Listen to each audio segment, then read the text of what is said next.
Great class. Hey.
How's everybody doing today?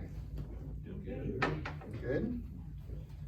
All right, so I guess we can kind of fiddle faddle for a few minutes. We gotta wait for some folks to come. So I guess the thing that, before we actually get into what we're gonna be teaching today, I think that the thing that I wanna emphasize here is that a couple things. One is, you know, for those of you who are in real estate, because I think only one person here is not in real estate, that's okay. We'll let you slide. Commercial real estate is a different animal than residential, but I think that there are some really great opportunities in commercial real estate. It's a question of finding the opportunity, right?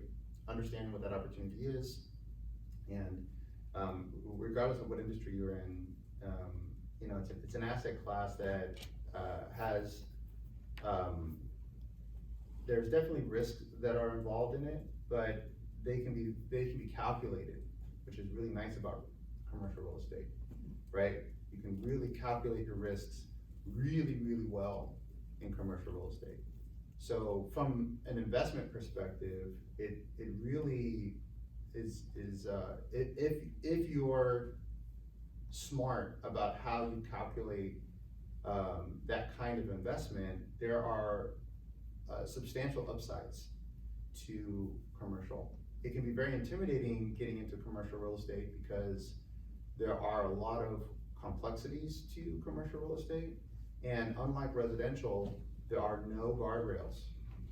So there's no safety net, there's no protections in place. The whole idea behind commercial real estate is the expectation is that buyers and sellers are considered to be more sophisticated in their knowledge of real estate, and therefore guardrails have been removed. Now, that's the disadvantage. The advantage to that is that means that it allows a lot of flexibility for negotiations, for how you structure deals, for how commercial assets are financed. So there's a lot of upside to that as well. You just have to be very familiar with what the risks are, where they can be hiding, and how to navigate challenges that are related to commercial transactions. So, you know, it's usually a good idea, you know, if you've done a lot of residential business, to, you know, work with someone before getting into a commercial transaction, to work with someone who has extensive knowledge and experience in doing commercial transactions, because those types of transactions are very different than residential. So if you've done residential investments or you've bought a house before or something like that, you know, there's some process elements that are very similar, but the nuances of commercial real estate are substantially different. It is a specialization unto itself. For those of you, for the realtors in the room, this is a very important article for you guys to understand.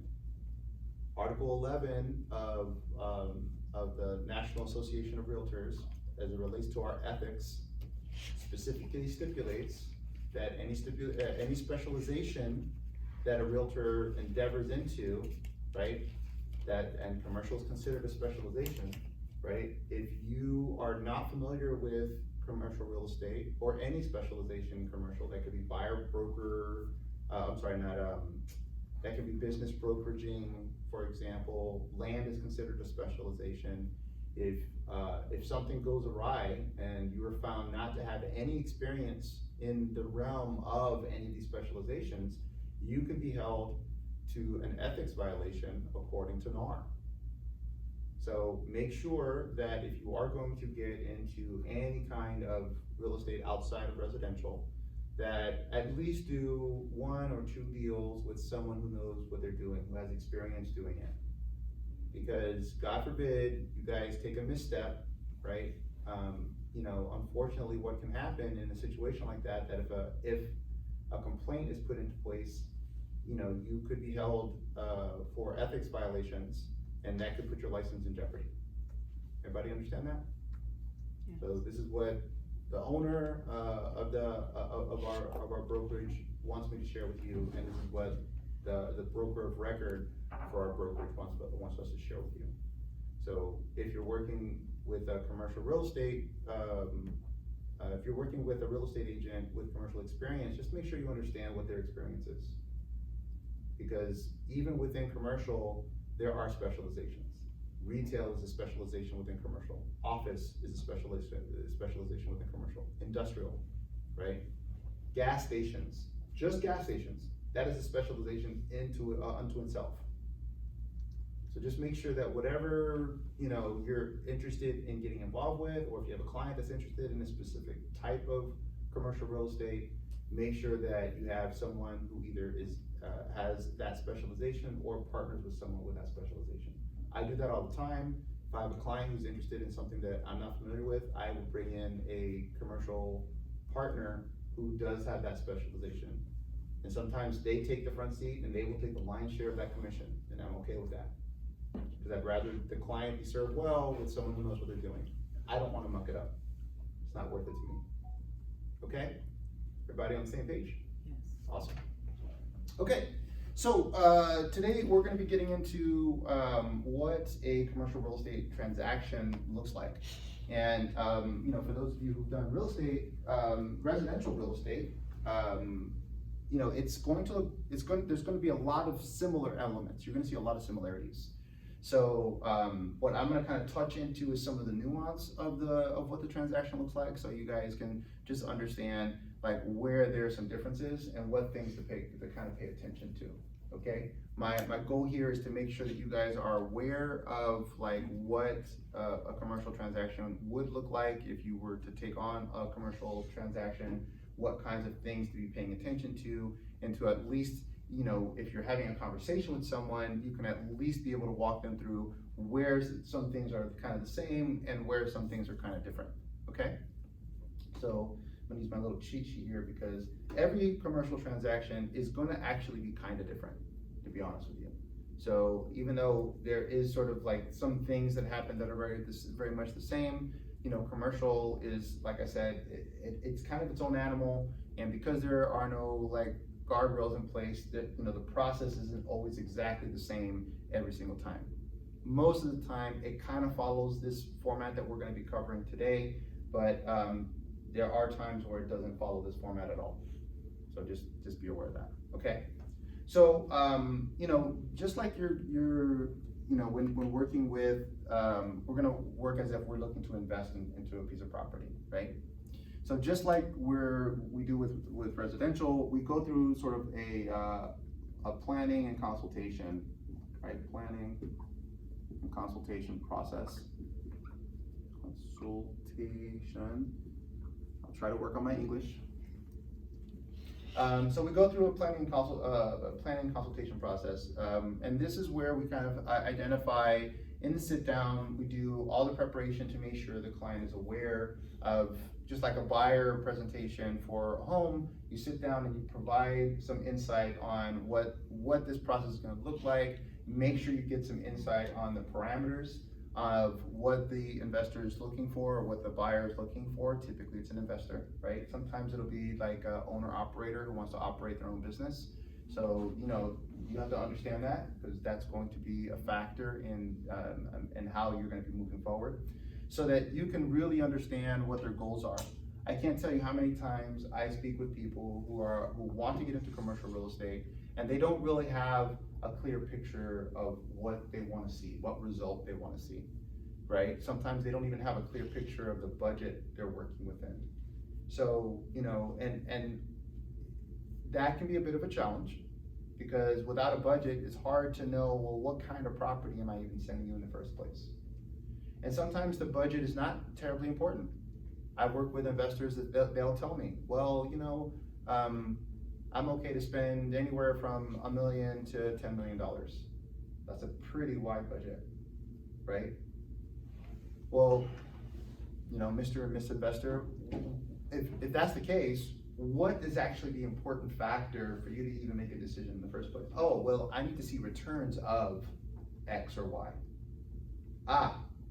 I can use that as a parameter. Now that's much easier, because if you just say between 1 million and 10 million, and I can send you a ton of stuff between 1 million and 10 million, but none of it may make sense. So what I want to do is I want to filter that junk out, because otherwise I'm gonna be just basically that person who's just sending you stuff and you're just like, I can't do this, I can't do that. This guy doesn't know what he's talking about.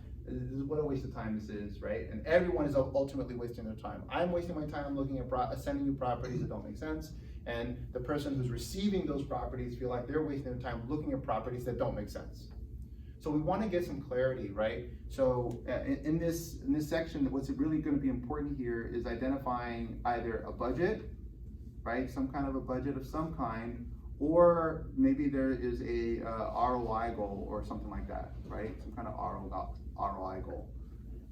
Sometimes people will talk in terms of cap rates. Sometimes they'll just be like, I just want to see this much cash in my pocket every month, right? I want to see $1,000 in cash in my pocket every month.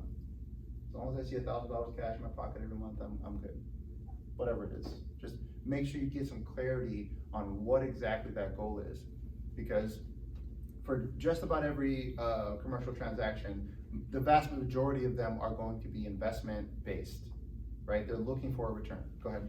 So let's say you got these people that they're gonna buy residence, but they're trying to turn it into Airbnb yet. I think that's might happen. Or is that commercial or residential? Airbnb still sits under the residential Okay. parameter, because the property is residential. Okay. It's just a rental. So yeah, it wouldn't consider commercial. Yeah, it would still be Yeah, investment. It would still be considered investment. So you would still look at that investment parameter, right? So like if someone wants an Airbnb, they're gonna probably be looking at, well, what's the return on that Airbnb, right? So they're gonna wanna know all the expenses, what's the income, so P&L. If you guys, has everyone heard of a P&L before? No. Let's say, so the profit and loss statement, right? There's a really important, if you own a business, a P&L is a really important tool to understand where your business is. Your profit and loss is gonna identify how much money that's coming in, how much money that's going out, and then, hey, are you making a profit or are you losing, right? What's your income, what's your expense? We talk about a lot here about leading with revenue, because we want income to come first before we start making expenses, right? We want to limit our expenses and we want to maximize our income. So that's the very same thing with a property investor. They want to minimize their expenses, they want to maximize their profits. Same idea, okay? So getting real familiar with a P&L statement is going to be super helpful for you. Because when you're looking to talk with someone who has a property for sale, you're gonna wanna know, well, can I take a look at your P&L? Now this is done internally, so while most of the time it's pretty accurate, these numbers can be fudged. These numbers can be fudged. I wanna be very clear, these numbers can be fudged. Okay? So you want to make sure that you do as much due diligence as possible as to where these numbers are coming from. So they say to you, You need trial balance, you need general ledger to do that. There's a couple ways to do that. So you want, once you get into a big enough property, typically when you get into a big enough property, there's some things that will be pretty obvious. If they have a 10,000 square foot building and they're telling you that their electric bill is $150 a month, there's something probably wrong with that number, right? So as you get more familiar with property, you'll sort of get an idea of, approximately what utility costs should be, approximately what you can expect for, operations. There are some standard practices for, costs for certain things from a percentage perspective. So as you get more familiar, you'll get an idea of how you can sort of calculate that and see, okay, is this fitting within the parameter that we think, what should be the case for that type of property? And if it doesn't, then you can ask questions. Do I see this is running a little high? What's causing that, right? And then you might want to get into the general ledger and get a little bit more detailed into it, right? We start getting into forensic accounting in that regard, which is not exciting. I'll just tell you that. That's not exciting. Get someone to do that for you, please. Don't do that yourself. Okay, so the other part of this is during the planning and consultation portion, you're also kind of making sure you're educating your client on essentially what the market looks like, right? And you want to make sure that they understand that, because they may have they just like when buying a home, they may have preconceived notions of what the market looks like today versus what it looked like a year from now.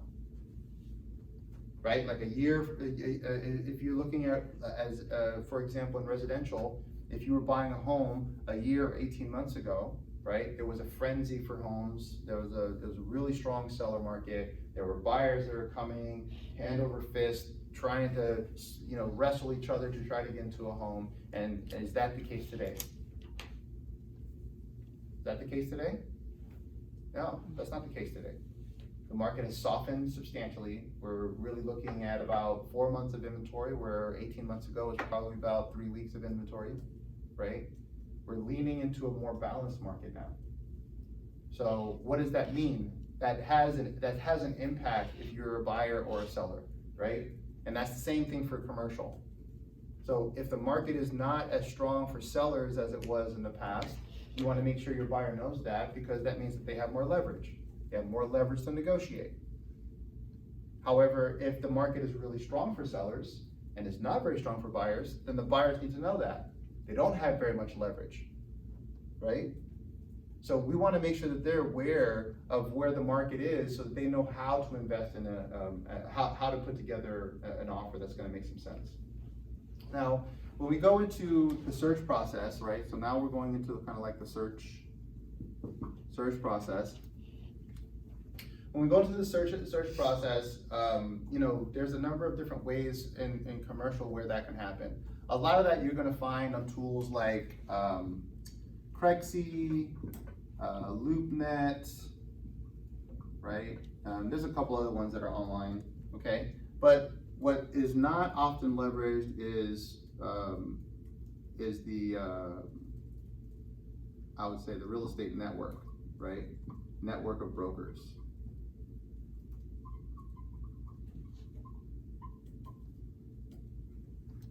So, because there's no formal MLS, right? There's not a formal MLS in commercial.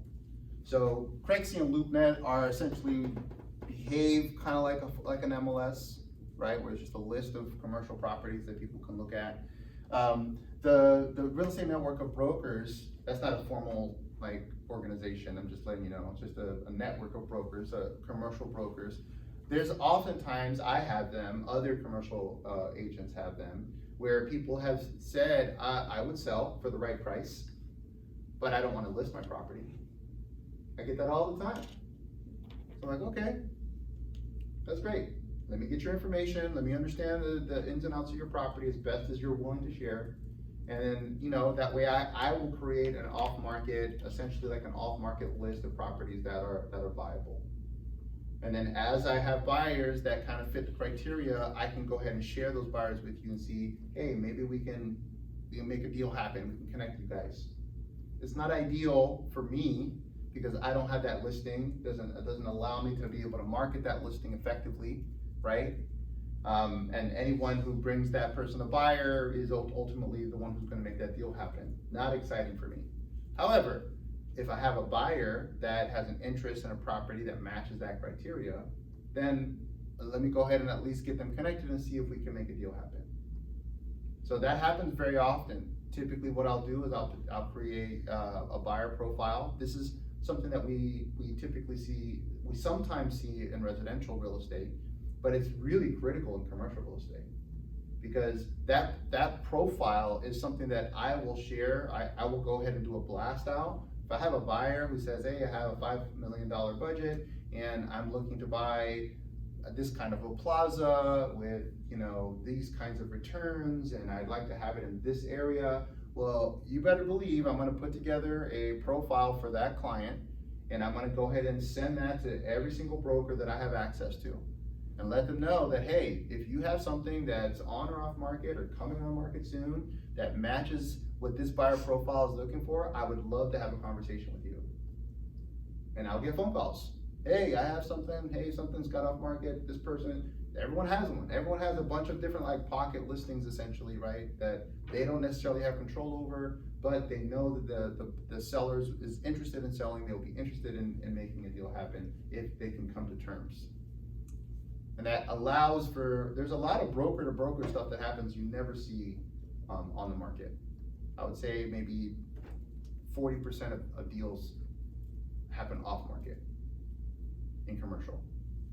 So Like it's with private investors, like people who just have like their own like kind of crew, like, instead of like putting them in MLS already and talk to, I don't know. So there's no MLS for Oh, there is commercial. not, yeah, I was thinking about it. So this is the closest thing that you can put. Oh, You can put okay. commercial.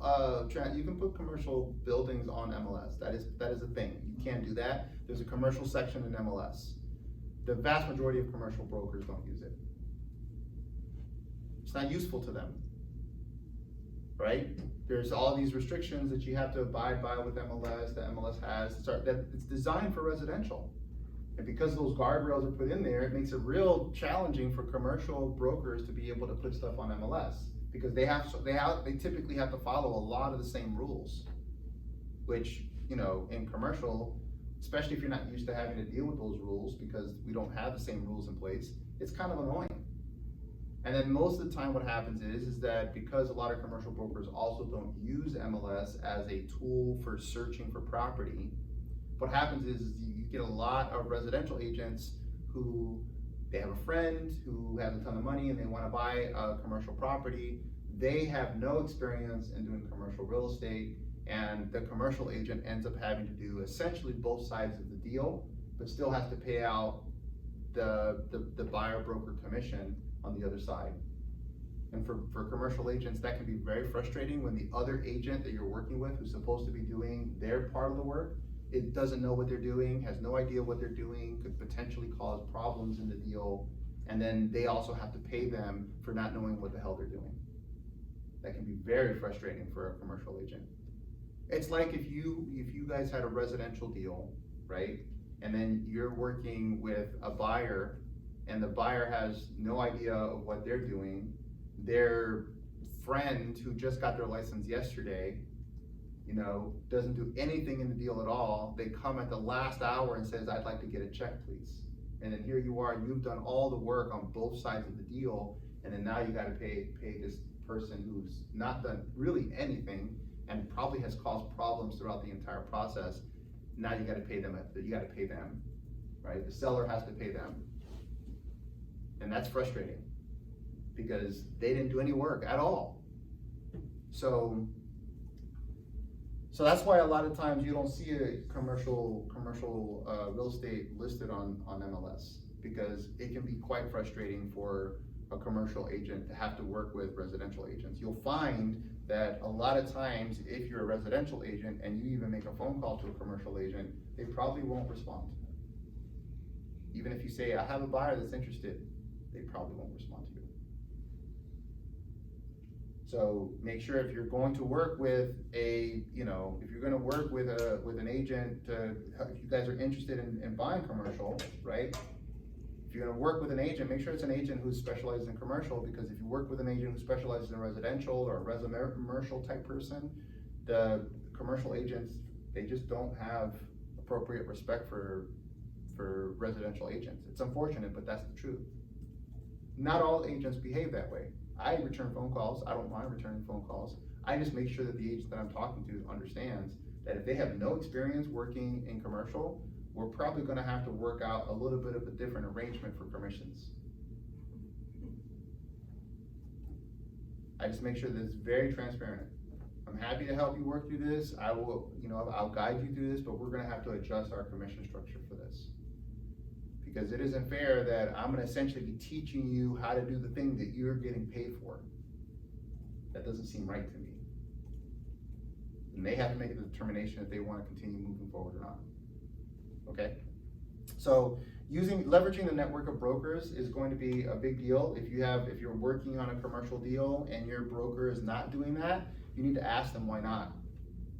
They need to be working with, there's at least 30 to 40% of deals that are off market, right? And we need to know who they are, we need to be able to access them, and creating that buyer profile is gonna help make that happen. So, when you're looking at a property, part of the search criteria, so you wanna, when you're actually doing your criteria, for example, different types of property are gonna have different type of criteria requirements. And they're gonna be way different than what you hear in residential, right? So if you're doing a retail property, for example, they may wanna have, may wanna be on a main vein of traffic, as an example.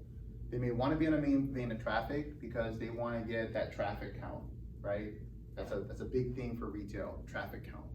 So they wanna know, well, how many cars are going there on a daily basis? They wanna know what the average daily traffic is. And that's usually annualized, right? So, State Road 50, for example, depending on where you are on State Road 50, it could be anywhere from like 37,000 cars a day up to 60,000 cars a day. And that gets higher and higher as you get further into Orlando, right? So, go ahead. So, you would say like, when you're working on commercial, like the biggest, interest they would have is the ROI?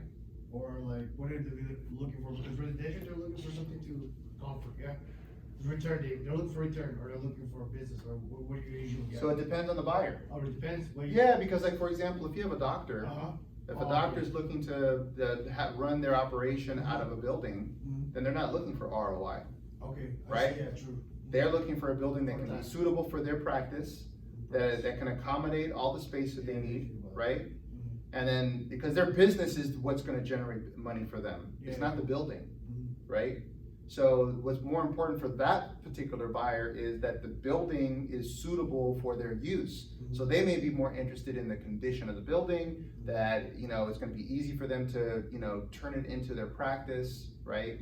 To be able to have access to people, right? Maybe it's not off in the sticks, but it's close enough to main roads to be able to, for people to make 1 or 2 turns and get to their office building, those kinds of things, right? They may have an additional interest in having like, oh, I want my office and I would like to also be able to rent out other spaces.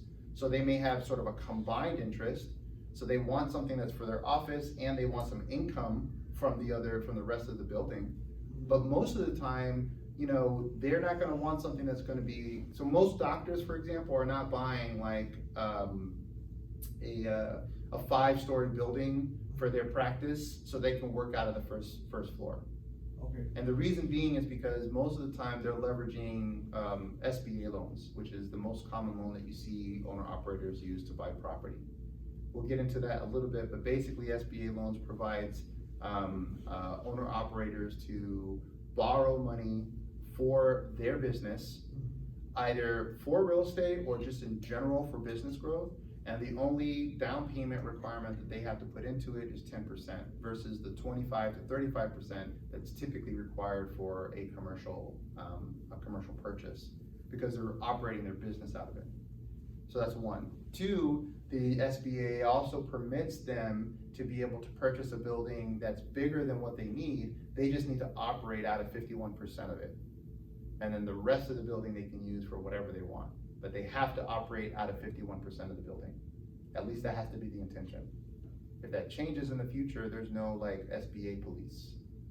So, You're saying like half residential and half commercial kind of thing? or- no, typically it would be like, they're operating their business, and then they may have, like, next door, they may have other businesses that they're renting out to. I see, okay. So they have leases for other businesses. So they may have a plaza, for example, and half the plaza is them, and the other half of the plaza is leases for other tenants, other retail tenants, other office tenants, whatever the case may be. And do you offer, contractors, do you have like people that you refer? Do they come to you like, oh, you know who can do this for me or stuff like that? Yeah. Just like in residential, you'll have resources, you build resources for your clients.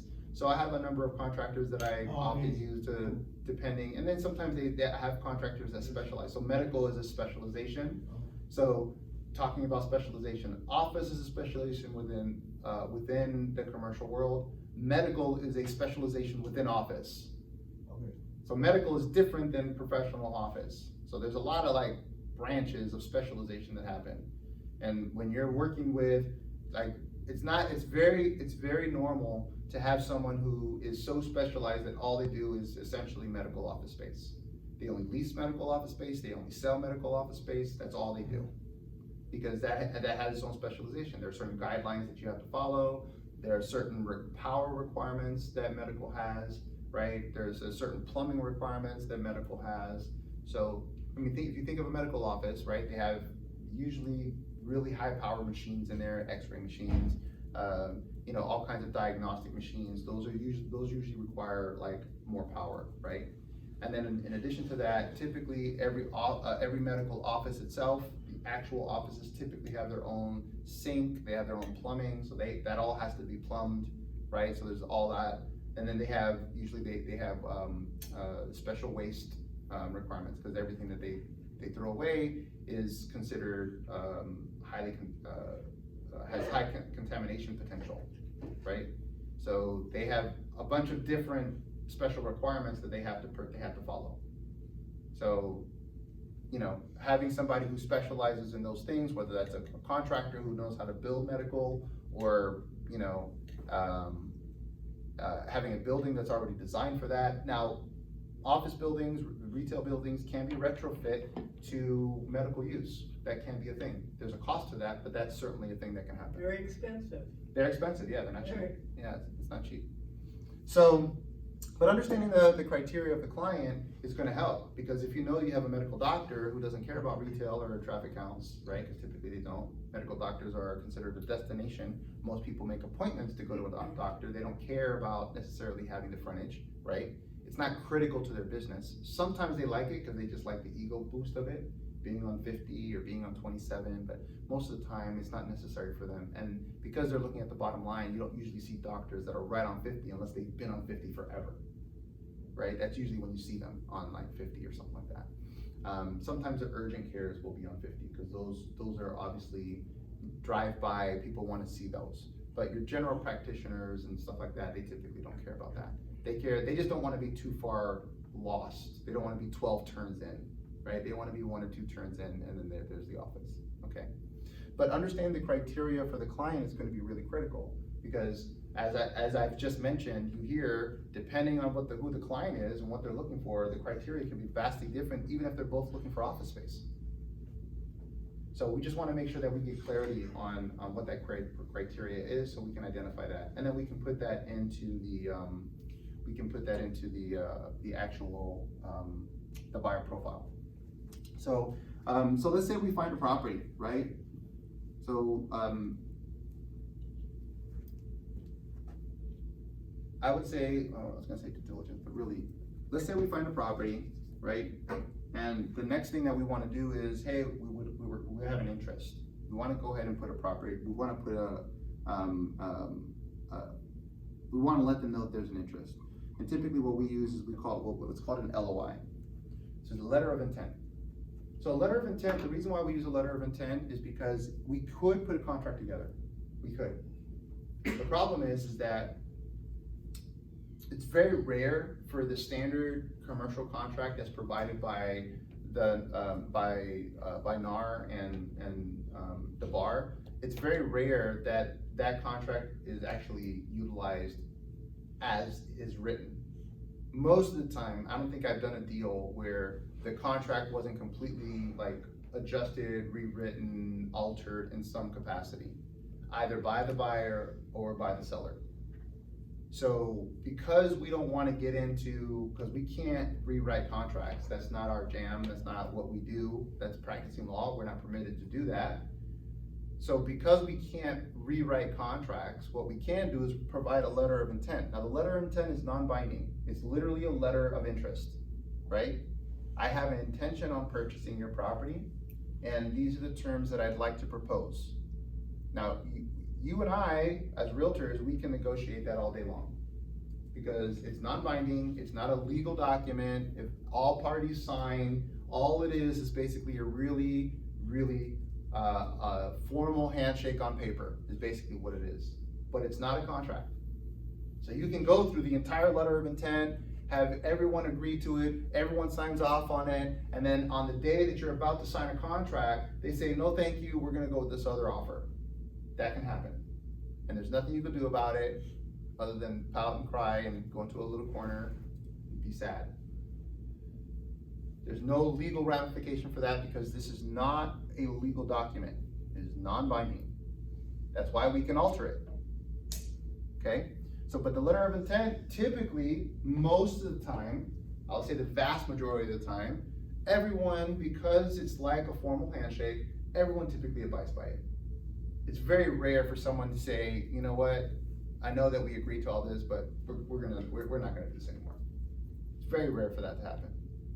Most of the time, if everyone can agree to terms, right, and we get to this point, most people respect that. Even if another offer comes in, they'll usually at the very least say, hey, listen, we've got another offer. The offer has better terms. We would like to talk to you about renegotiating what we've already discussed to see if you'd be open to renegotiating these terms. It may be a price thing, it may be a time thing, it may be any number of things that are on the table, right?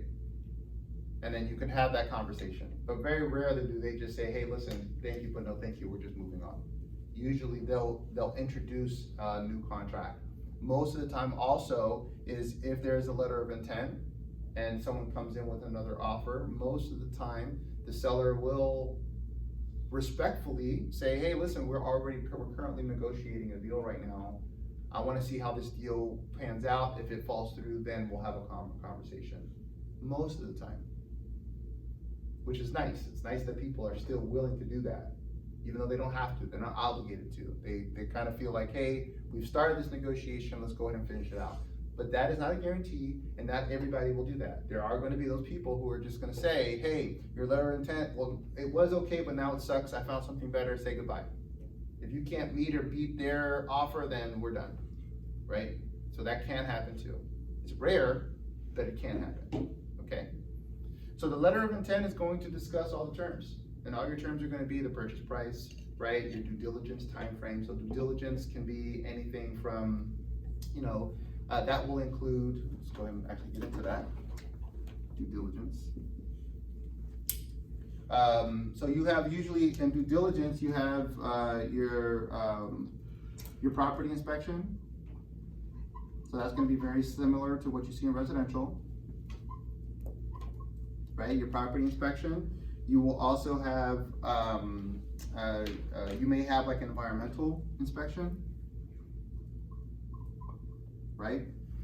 So the property inspection is gonna follow just like any other property inspection. They're gonna go through the property, identify what's good, what's bad, what's up to code, what's not up to code, you know, what needs to be fixed, all that good stuff, how good the roof is, how bad the roof is, plumbing, yada, yada, yada. So it's basically the condition report effectively of the property. You can leverage this to renegotiate the letter of intent, or really, I'm sorry, let me back up. Once we agree to the letter of intent, the reason why I brought up due diligence is because we might identify timeframes for due diligence, right? So timeframes for due diligence very often are 3 to 6 months, right? It's not unusual for it to be. It could be longer, right? So, you know, let's say there's a change of use, for example, that may be required. So it was an office and you want to try to change the use to retail or vice versa. Well, if the zoning doesn't permit that change of use, you're gonna have to go to the city and request that change of use. And it may be permitted and they may be able to do it through the permit office, right? And if that's the case, that may take a couple of months, maybe 3 months. If that's not the case, but you wanna ask for a special provision to change the zoning, then that may have to go in front of the city council, right? And then you may have to ask for an exemption. So it'd be especially a. Special use permit. Special use permit, to be able to do that particular type of use in that space. So that may require you to have to go in front of the city council, make that request, right? And then the city council may say, you know, oh, well, we like the idea, but we need you to do this and this, we need you to change these plans, because you're gonna have to come with drawings and all that other jazz, engineering and all, just to kind of show what the idea is for the use. The city will say, oh, we like the concept, but if you can change X, Y, Z and A, B, C, we'd be more willing to accept it. Then you gotta go back, make those changes with your architect, your engineer, put in another request to come back to the meeting in front, which can take another month or two to get in front of the city. Then you get presented in front of the city. If they say, we like it, we'll approve it, that's still not it. You have to do what's called a second reading, because they have to now present to the community around that location that this is going to be happening. It's no longer gonna be retail, it's not gonna be an office space, these are the implications, this is the plan. Community, do you have any concerns with this change? And they now have an opportunity on the next meeting to come into the city council and raise their hand about, oh, I don't like this is gonna be bad for the community, this is gonna be good for the community. They get feedback from the community and then make a determination as to whether or not there's enough pushback to say, I'm sorry, we can't proceed forward because the community is not accepting of this use. Or they may say, we got a little bit of resistance, you know, they may still ask you to make it, if you can make adjustments to address this resistance, great, or the resistance is nominal, so they may say, you know what, we got a little resistance, but we didn't think it was very much, we still think we can proceed, we'll go ahead and approve it anyways. And then you get your approval. That process can take 6 to 9 months. And, you know, depending on how complex it is, how big the project is, it can take a year or more for really, really big projects. So for a single building, or maybe a couple of buildings, or a small plaza, that may take 6 to 9 months. If you're talking about, hey, we're gonna be redeveloping this entire corner and turning it into a whole new thing, that could take a year or more. Depending on, you know, so depending on how complex the project is, it can take a long time, okay? So just make sure that you're aware of that. Now, which if you're doing for something for a single building, you know, it's not so much, okay? So your due diligence time frame, this again, this can be anywhere from 6 months to a year. So just be aware of that, okay?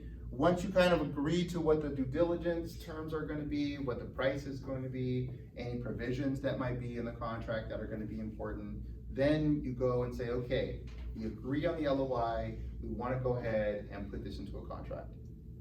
So it's usually a good idea for the buyer to put the contract together with their attorney.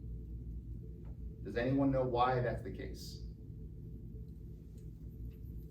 Anyone know why it's a good idea for the buyer to put the agreement together for the property that they're purchasing?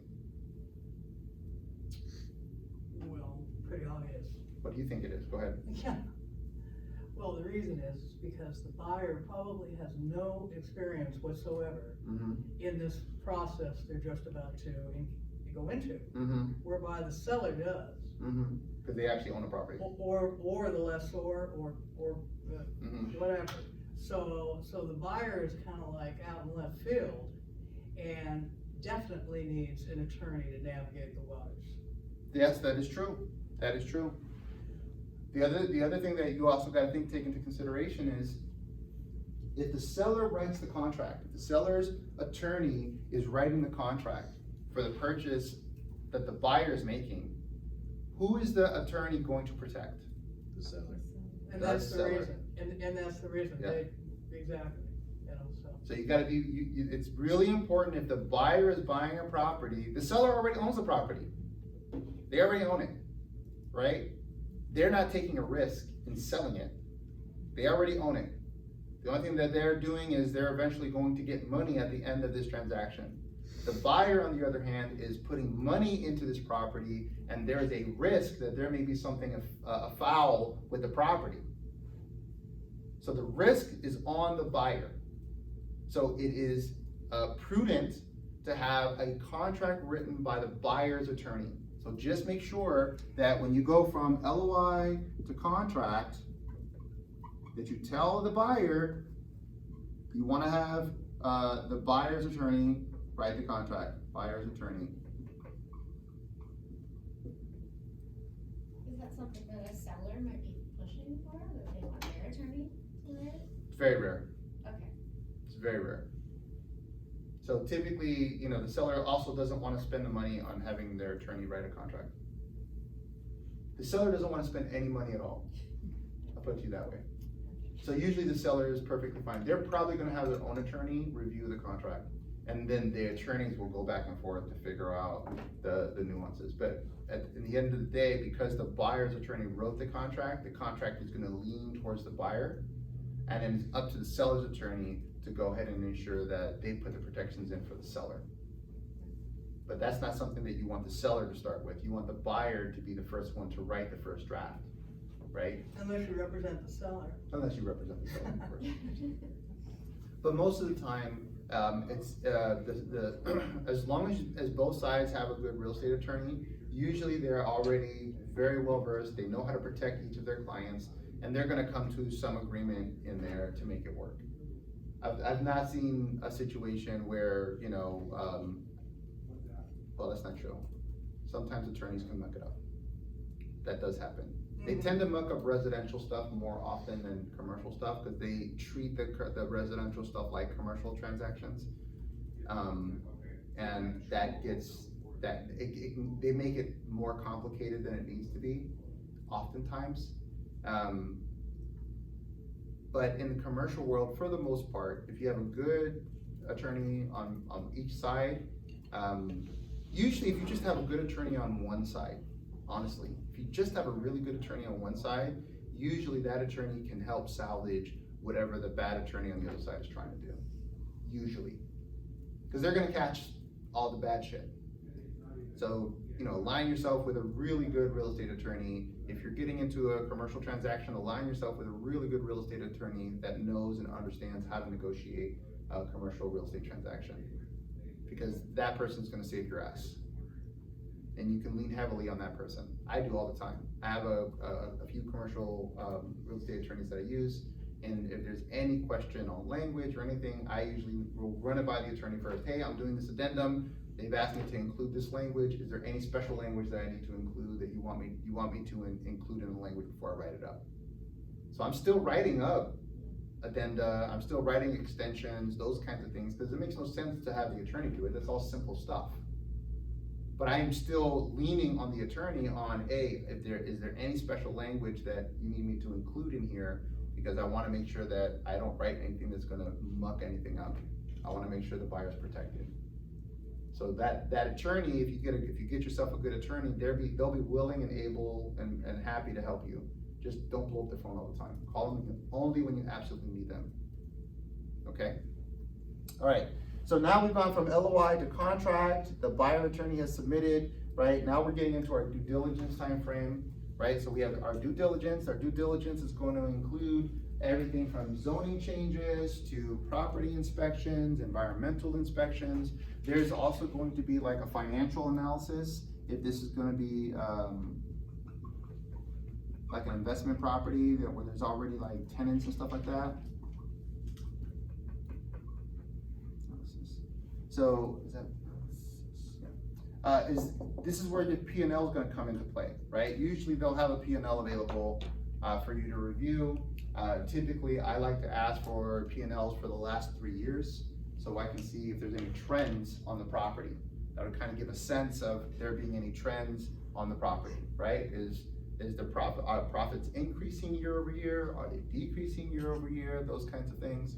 I also want to do a lease analysis.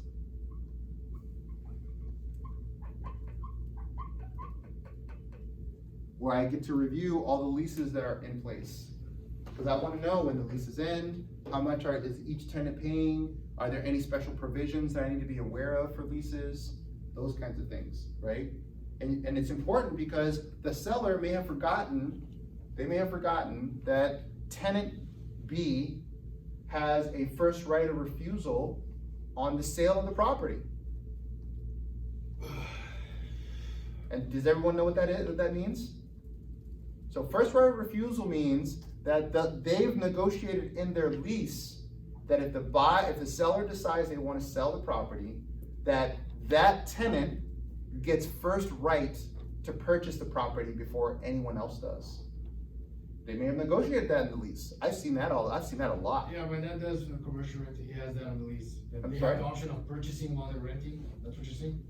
Yes. Not only do they have the option of purchasing, that if the seller decides that they want to sell, they have to present that sale to the tenant before they Yeah, like they continue previous, on. before they make the decision. Correct. Time frame, yeah. So if you're in the middle of a contract and you see that provision in the lease, you wanna make sure, hey, did you present this deal already to this tenant, and did they refuse?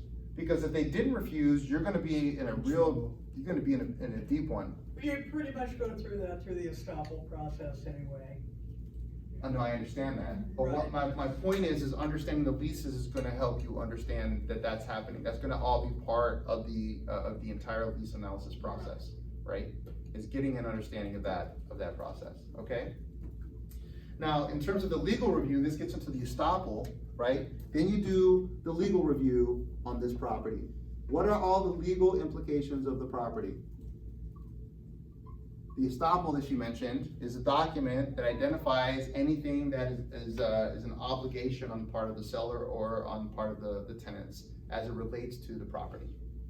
And usually you'll get some inside information if there's anything important that needs to be dealt with. This will also include if there's any survey elements, if there's any easements that you need to be aware of, those kinds of things, to make sure that when you go to actually purchase the property, you understand what access to the property do you have, what access to the property don't you have, is there shared access to the property that you need to provide to other people that are adjacent to you.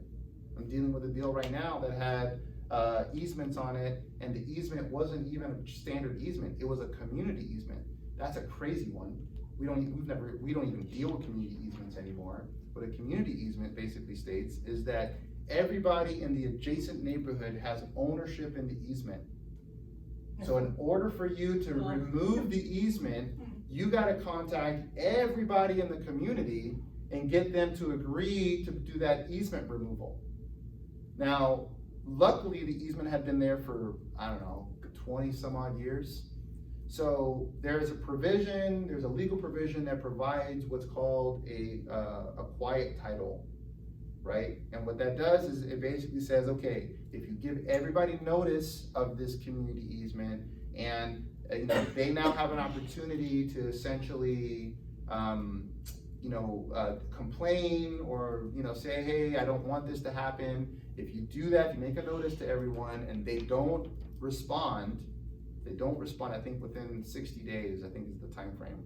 They don't respond within 60 days, then no one has made a complaint, notice has been put out, everyone's aware that this easement is going to be changed or removed or whatever the case may be. No one's complained about it, therefore no one has an interest in this easement any longer, so we can go ahead and remove the community easement and change it to whatever new easement is required for the space. But that's a whole process that the legal team had to go through. They had to send letters out to everybody in the community. We had to make sure that it was to all the right people. Cause then, you don't wanna send, and then of course there's people that they have to deal with those phone calls. Well, what is this letter I'm getting in the mail? And I don't know what the cost of that is, but it can't be cheap, right? Because they're getting questions about what the letter is in the first place and if that's even an interest to them, all that good stuff. Right? And hopefully there's not anyone who really complains about it, or the number of complaints is so small that they're permitted to go ahead and move forward with the quiet title. This is something that can happen. This is a deal that went under contract almost 2 years ago. And these title issues have been the main reason why there's been so many delays. So it can get hairy real fast and for a long time, okay? Luckily, it looks like we're gonna be closing next month. So we'll see how that works out.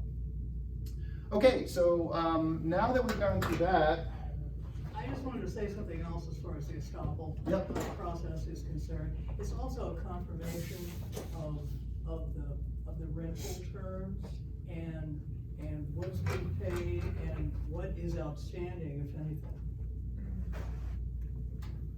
yeah, that's true. If there's any tenants that haven't paid, they're not up to date, whatever the case may be. So that's also very important information to know. I think we can agree there. We got 10 more minutes. I wanna make sure we cover the last little bit of here. So we're gonna get here through, so financing, right? Financing is going to be either cash, right, or from a lender. The other option here is from the seller. Cash is pretty obvious. Financing from a lender, so traditional commercial real estate transactions tend to be about 30% down in order for you to purchase the property, and they're being very strict and conservative on their appraisals. So, the property does need to be priced well. And then the other option you have is seller financing, right? There's a number of different lender options. You can do conventional lending for financing. You can do private financing, so you have like an investor, like a investor pool of people that are financing that would be acting as the lender. And then there's like SBA, as I mentioned earlier, if you're an owner operator, to be able to have like financing from the owner operator. Instead of the 30% requirement for SBA, only 10% is required. And what that means, I wanna make sure that you guys understand what that means. If you had let's say you had $100,000 to purchase a property, right? If you were using a standard, like a conventional loan, like, well, that would be equivalent to about 30%, right? That's your 30% down. Well, you're 30% down, then that means your purchase price is probably gonna be like, I don't know, like 380 or something, ish, something like that. 380K is what you can buy. But if you have that same 100K with an SBA loan, right? So this is conventional. With an SBA loan, you only gotta put 10%. So now that only represents 10%. So now you can buy a $1 million property, right? With SBA. So you can see the difference. It gives you a lot more buying power. I mean, that's substantial. That's more than double of what you can buy, right? As long as you have the cash flow. Because with this one, even if you have the money to pay the monthly for $1 million property, if you only have 100K, they're only gonna loan you 380. Because you don't have more down payment. You could be making $1 million a month and they're only gonna give you the 380, right? Because you still need that 30% down. Now, there are special cases, if you have enough assets, a bank, and you do business with that bank, they may give you a special deal. I've seen that happen. But generally speaking, for the rest of us, this is pretty much what you'll see, right? 180K will give you, 100K will give you about a 380 for conventional, where it'll give you the ability to buy $1 million property if you have an SBA loan. Make sense? Yeah. Why would someone choose conventional over SBA then? Well, SBA is only available for business owners. I thought, It's only available for business owners. So if you're a doctor and you're gonna be buying an office for your business, then you qualify for SBA. But if you're just an investor, like I just wanna make money. even if they're like doing an having like a portfolio under like an LLC or something like that. Well, most of the buyers are gonna be LLCs in general. Okay. But if you are an investor, if you're looking to just buy a property to cash flow it, which is very common, you can't use an SBA loan for that. Okay.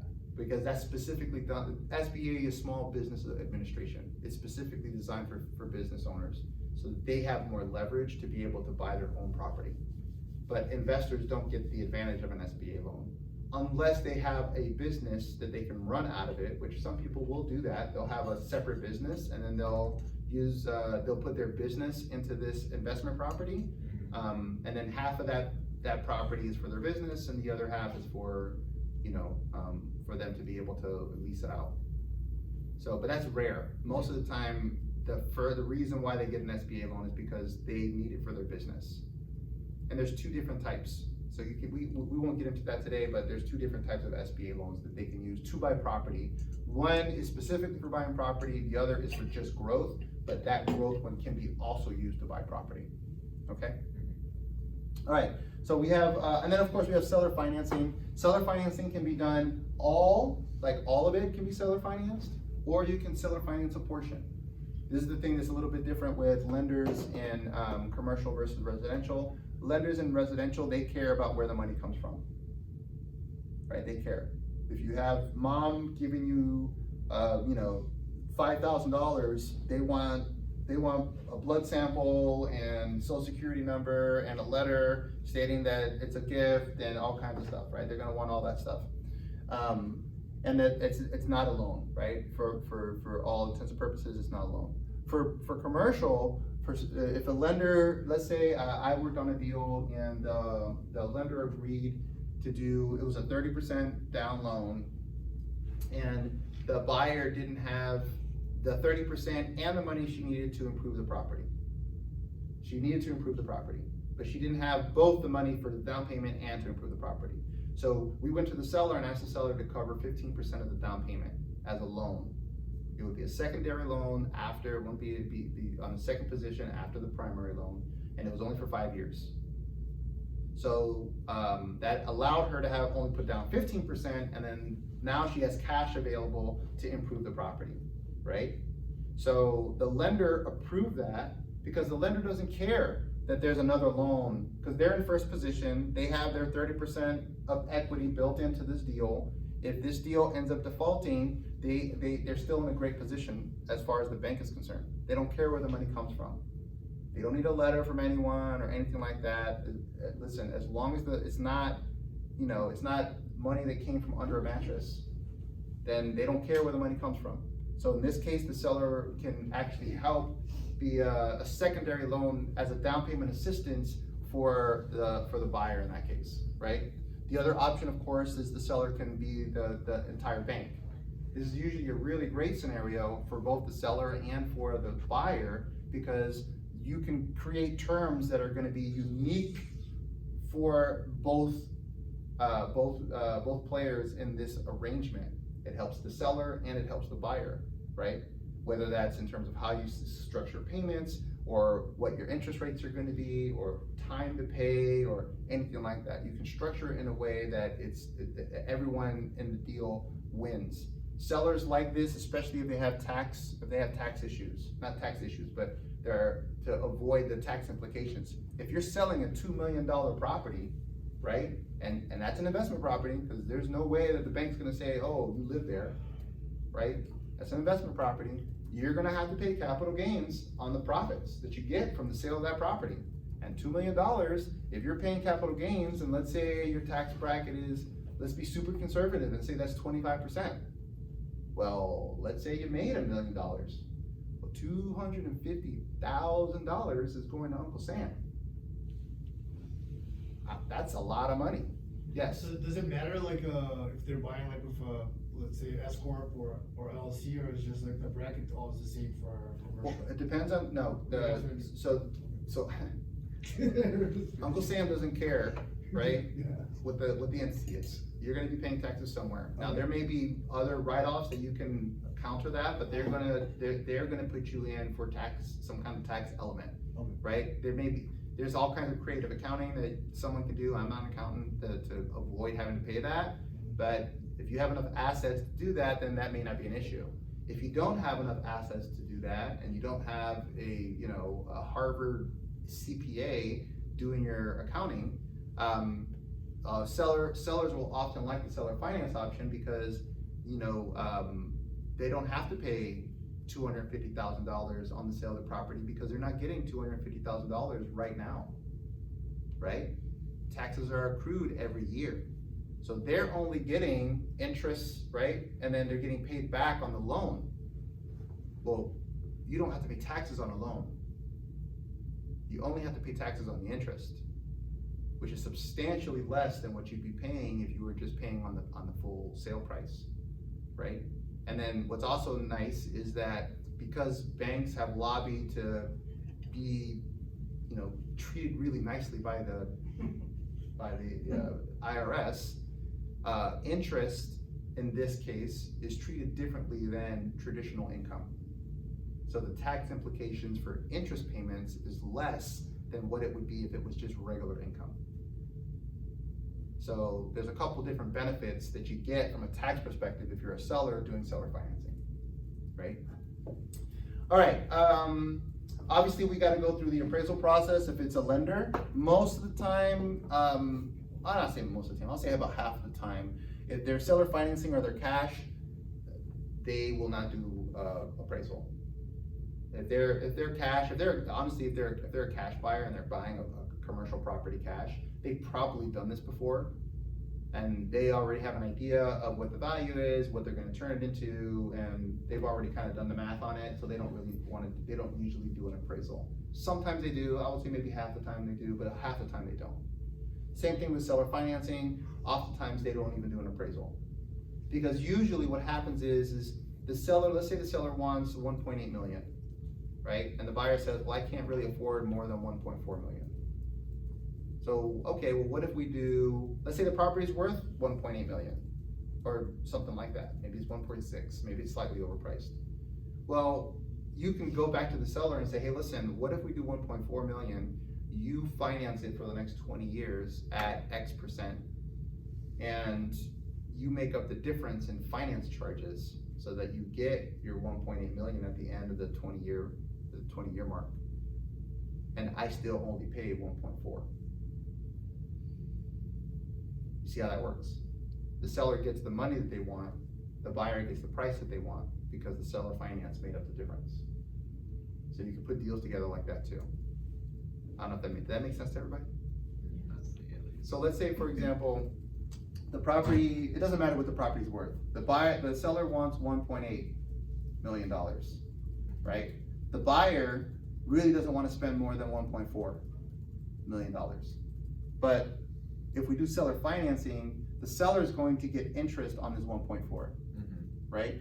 So let's say they do 6% interest on this 1.4, right? Over the next 20 years, they're probably, from the 6% interest, they're probably gonna get way more than $400,000 in interest over 20 years. It's probably gonna be almost $1 million in interest. So they're gonna get way more than the 1.8 that they even asked for initially. Because the seller is the one who's receiving this 1.4 plus the interest. You know what I'm saying? Yeah, but then the buyer doesn't end up paying the I mean, on paper at first they do, but over time they pay more than the 1.4 then. Well, they're paying they gotta get a loan anyways for this 1.8. They're gonna pay way more than the 1.8.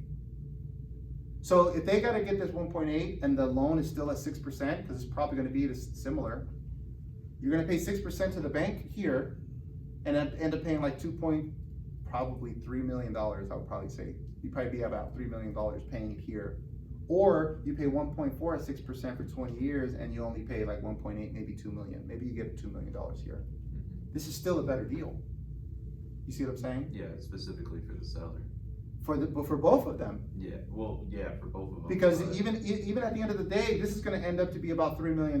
This is gonna end up to be closer to, you see what I'm saying? I'm sorry. Yeah, I was referencing as like the seller compared to the bank with that type of financing. But what threw me off is when you said, oh, and they'll only pay the 1.4, but the seller will still get paid the 1.8, and that kind of threw me off for a second. So I was like, well, they're gonna pay the interest to get up to that anyways, so. Yeah, well, that's what I'm saying. So the buyer's paying 1.4, because a lot of times it's a mental, it's psychological. They feel comfortable with the idea of 1.4, but at the end of the day, whatever they end up paying at the end of the day, like, people don't take into consideration what they pay in interest, right? So you gotta get clear to the seller, hey seller, there's an interest that you're gonna be able to make money on, and then that's gonna get you to 1.8 or more, right? And the buyer saying, well, if I start at 1.4 and then the interest is gonna make up the difference, I'm okay with that because I gotta pay interest on this 1.8 anyways. Yeah. So I might as well just give that interest to the seller if the seller is willing to do it. You see what I'm saying? Yeah. So, and remember, this is gonna be where it's taxed on.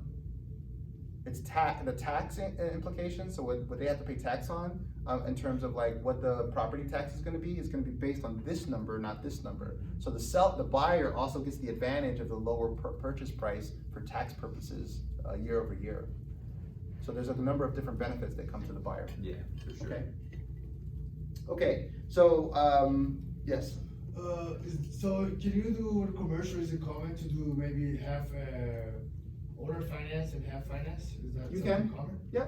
Okay. Yeah, they don't have a problem with that. Yeah. So, really, we already talked about just sort of what the letter of intent looks like, the purchase contract, we kind of talked about that. And then really it's just the rest of it's just closing. So, and the closing is gonna be very similar. By this time, with regard to closing, you know, this is really more title stuff. Making sure the title work is all done, right? All the title work is done, making sure you get sort of your financing approval.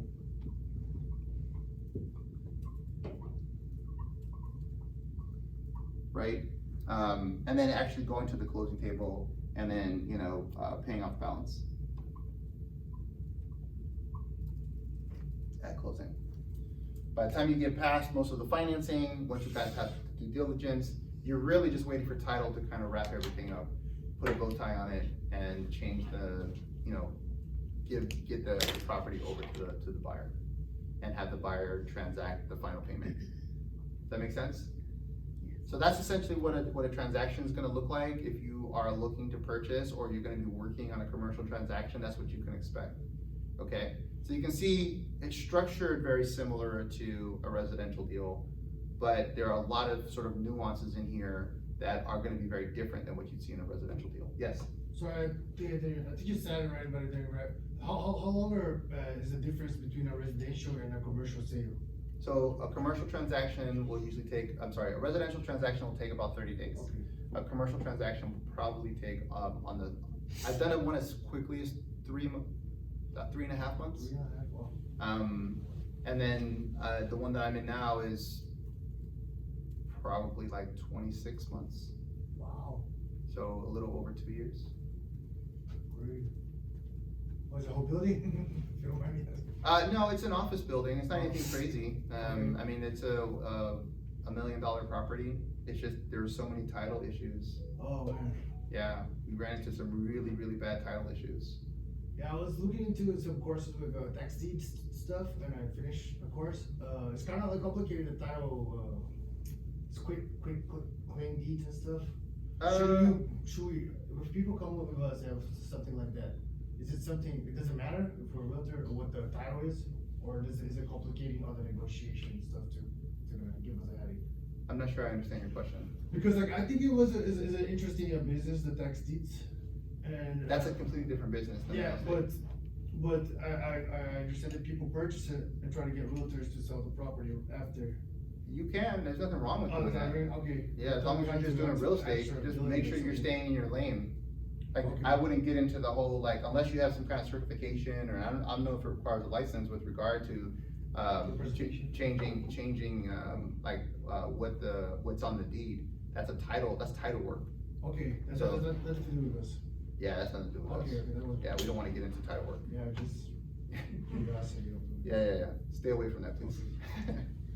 Okay, so that's pretty much it in a nutshell. I know we went over a few minutes, so does anyone have any questions? Yes? So out of all those steps, where have you seen when someone's doing this for the first time, Mm-hmm. where's the most common mistake?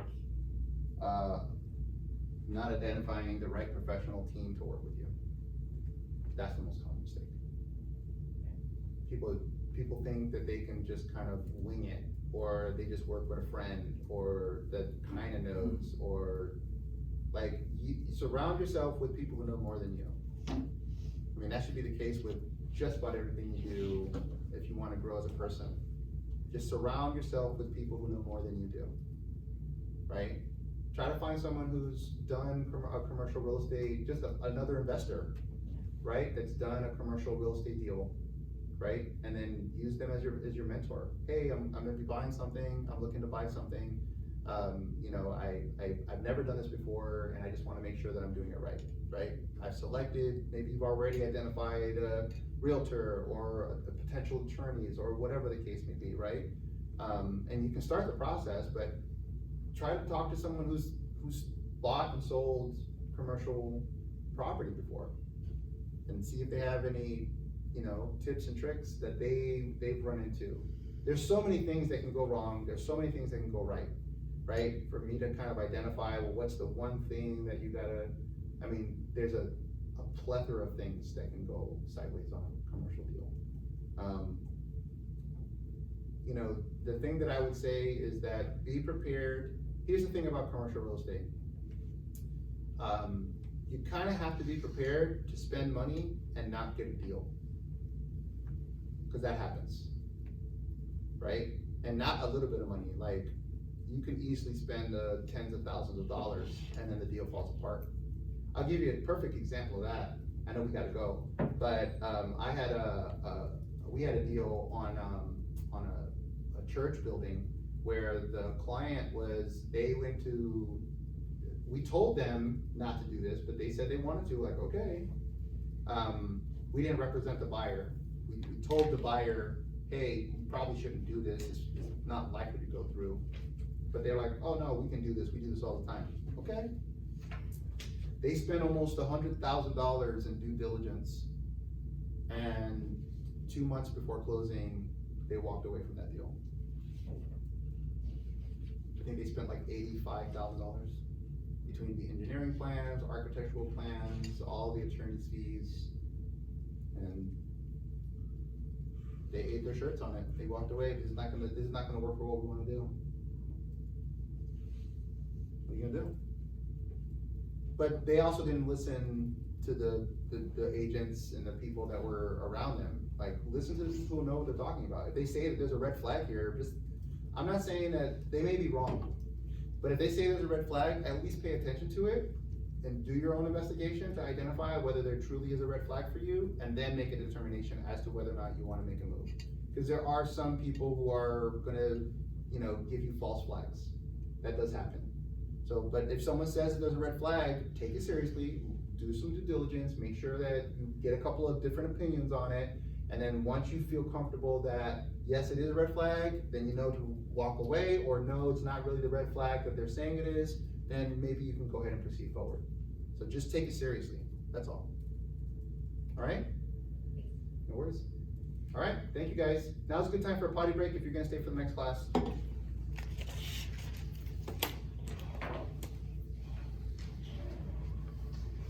Thank you. I already did, so. I know you have experience. Now, what's the next class?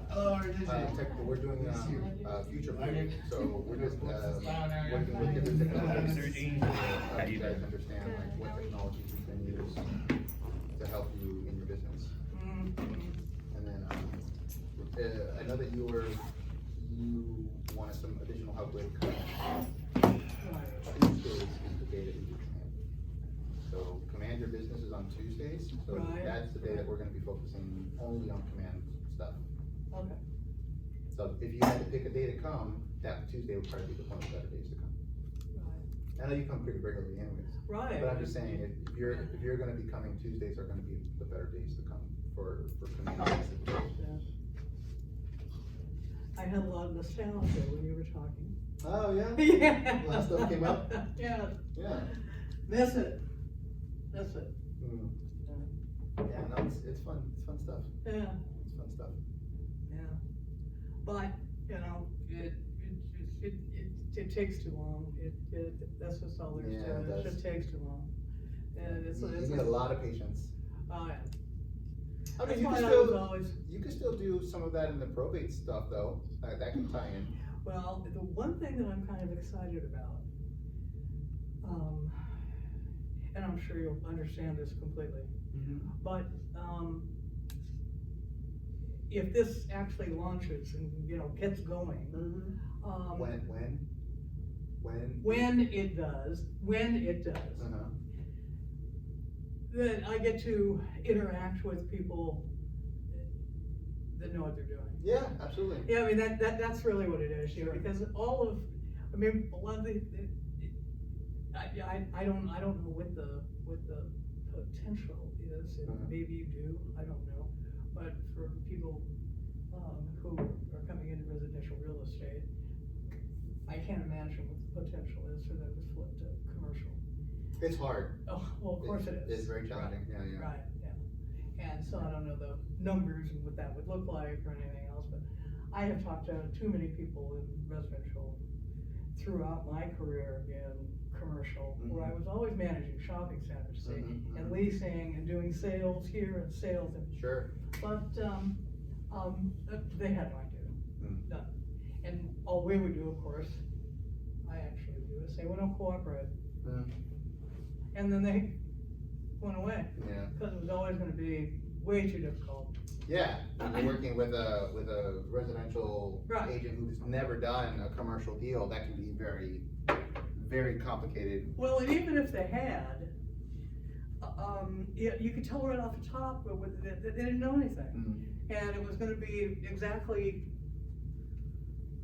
the same as what you had described earlier, which was, of course, you pay them and resent the hell out of it. Yeah. And so that's why, you know, so, anyway.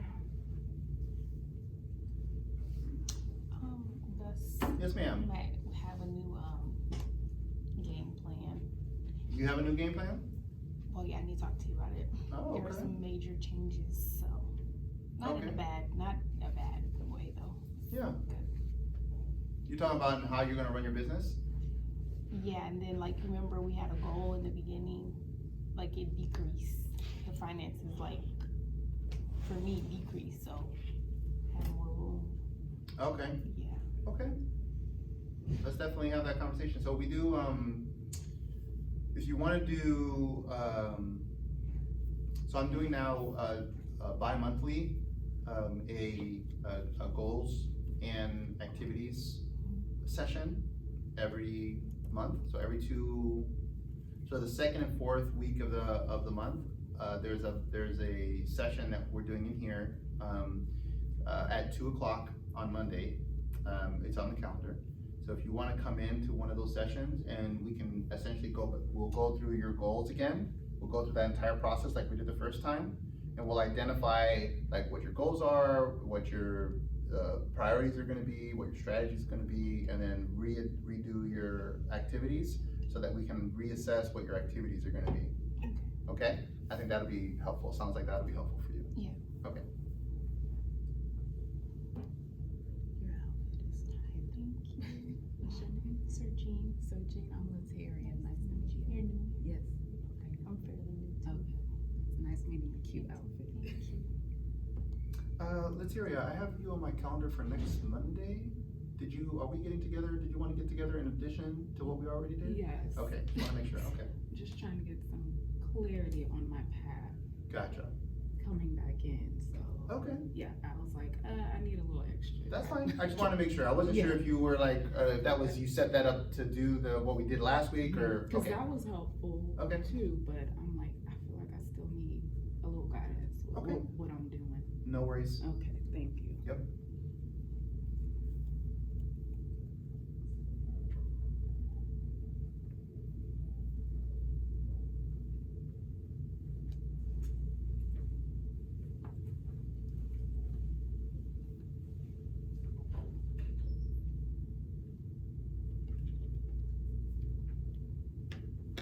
Okay, we're kind of 20 minutes in. I want to make sure that we can cover as much as possible. Okay, so there is, I know we may be covering some stuff that you've already seen before, so if that's the case, do forgive me. I think I want to go through some MLS elements to make sure that everyone is familiar. Is everyone already you guys are all on MLS, right? Everyone's in? You're using it regularly? Yes? Yeah? Do you have, before I actually start, is there a technology that you specifically want to cover? Because that's what today's class is future proof, to identify like different technologies that you guys, yes. I don't know if necessarily this is a technology, but something that I keep running into with the clients that I have right now is the differing of MLS boards and trying to get more information on these homes, without, I mean, of course, communicating back and forth with these agents. Is there any resource other than like the mainstream apps like Zillow and stuff that I could use for like these other county boards to get more information on the homes? I mean, I know I can go into the tax records, I can get some of that, I know I can go ahead and if they do have multiple counties, then I can access it on Stellar, but is there a workaround? There's not really a workaround that I'm aware of. Just cause I'm working with 2 clients now in Citrus County, and it's just a lot of communication, you know, with the other agents, right? I know. That I'm relying on. Unfortunately, when that can happen if you're working out of an area that you don't necessarily have access to the MLS. So, and honestly, get used to that, because that's probably gonna have to be the case once we get to July, because we're gonna have to do a little bit more communication with each of the agents. So it's okay.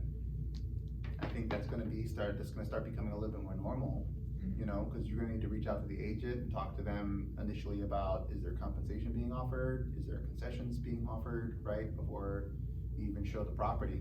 And especially if the client can't afford to cover, you know, commissions, right? So, you know, if they can't afford to cover commissions and no compensation is being offered, then, you know, you wanna make sure the client's aware of that and make them determine whether or not they wanna continue to see that property or not, right?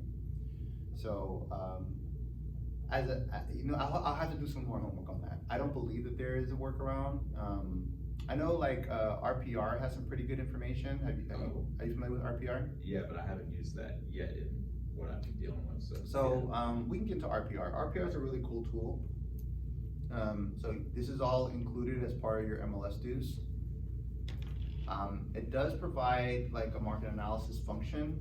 I'm not a fan of it, to be honest with you, because it does everything on a per square foot basis. And per square foot is a terrible, metric, because, there's an inverse relationship between the cost per square foot and the size of the property. So the bigger the property, the less it is per square foot. The smaller the property, the more it is per square foot. Does that make sense? So that's what I mean by inverse relationship, right?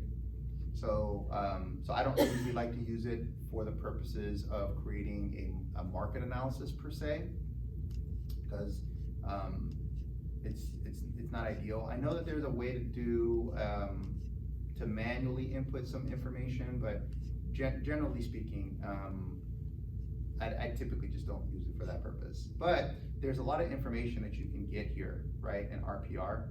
So if you're looking for a specific area, so what's the area that you're looking at? Citrus County, Inverness to be specific. Inverness, I like Inverness. Have you guys ever been to Inverness? It's awesome, I like it there. It's a really, really cool place. All right, so we're gonna look at, the map view. So you can see you got a lot of properties here, and it shows you stuff, and you could even look at, so, if I wanna go, just wanna look at single family. What's the price range? For my client specifically, 225, Up to what? up to 225. So, let's just say Minimum, 150 maybe yeah, my bad. to 225.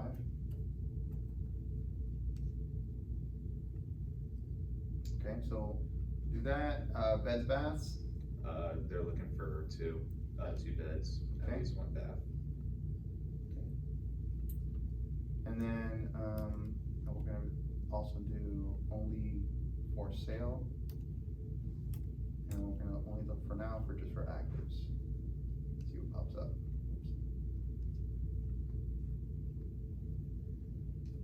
Okay, so these are some of the properties that present. So if you click on these properties, you'll get a lot of information here, which is great. It gives you an estimate of what it thinks the value should be at. In this case, 221, it's listed at 225, right? It gives you a confidence score of where it thinks the value's at, most likely because there's a lot of comps around. So because there are a lot of comps around, it has a pretty high confidence score. That's typically how they're able to judge that, their confidence on that, okay? It does present some information about the property, square footage, the zoning, right, all that good stuff. I know sometimes people have questions about zoning. This is the description of the property, the facts of the property, right, that are currently on the listing. And then you can see to the right, there's some listing agent, right?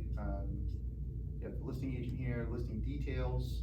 So that's like the MLS number, for example. Homeowners Association, which is in here, which is cool. This is what it covers. This is the information that's on their MLS. So it gives you some additional insight, which is kind of nice.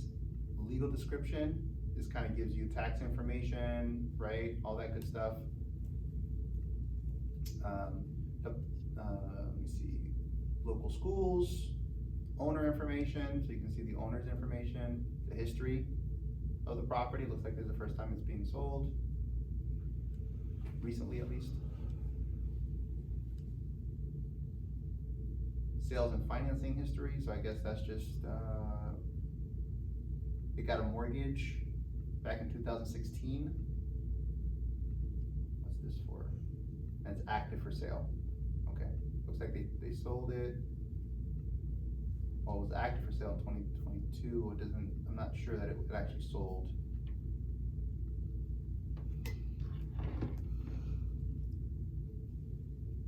And this is what it was listed for before, 2022 for $199. It doesn't look like it sold. It went pending. I don't see that it sold, unless sales activity means sold. Maybe that's what that means. And then this is the trend of value, right?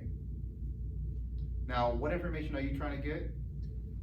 It's really just been like information like to do with, in regards to, just having it for myself, like being able to present it to the customer. So whether it's like the customer synopsis, which was something I would need Matrix on their end for, or whether it was like just going ahead and gathering basic information that maybe Zillow and all that wouldn't include.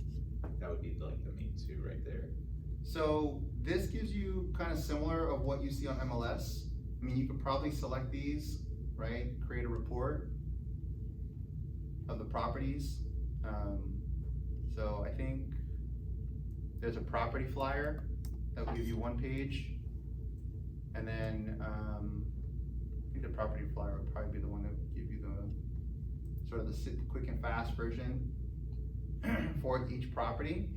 And that would give you kind of like an MLS sheet for that particular property, because you don't see that property in MLS. Is that what's happening?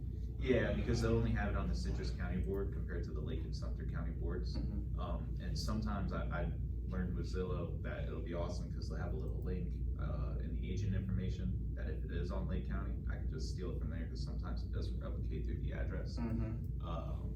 But yeah, aside from that,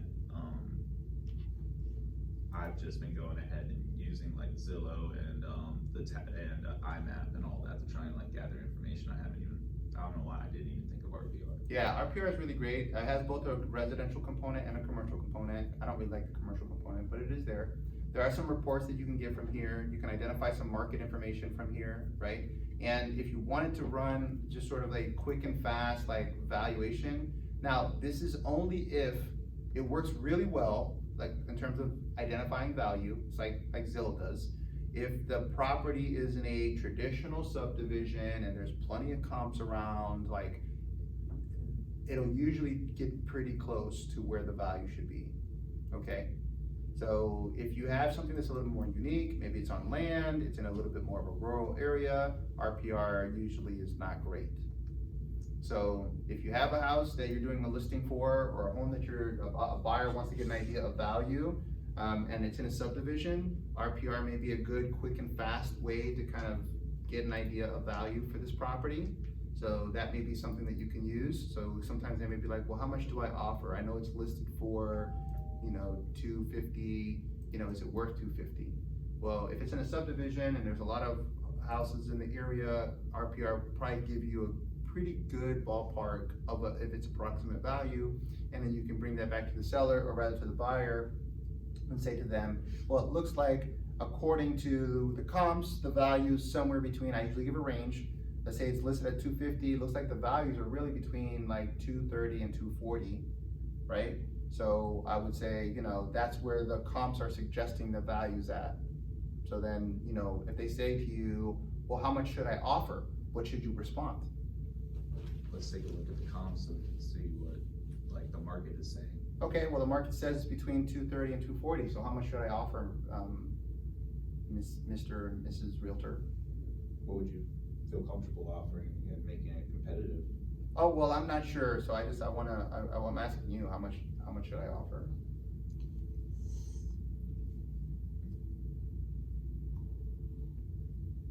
Any thoughts?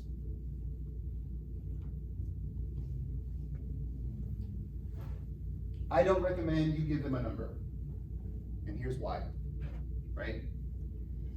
Mr. and Mrs. Buyer, you guys are buying this property with your money. I'm not living in it.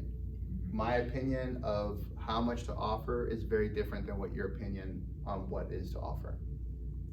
So I can give you a range of where the market says this value is, but it would not be appropriate for me to give you a number on what to offer for this property, because this is really going to be your home. So I can't really give you a number. I wanna make sure that you understand where values are. This is where the market says the value is. And then from this number, it's up to you on how much you think you'd like to offer for this property. Now, if they say to you, oh, okay, well, I'd like to offer $235. Okay. So it's listed at $250. We're gonna be offering $15,000 under the list price. Is that right? Yes. Okay. So you do understand that the seller is asking for $250. If we offer something this low, there's a good chance they may reject it. Are you okay with that? Oh, well, I want them to accept it. Okay, I think that's fair. Let me ask you this question. You know, when we put together an offer, you know, that offer doesn't mean that you're buying it at that price, right? The offer is really to take control of the property.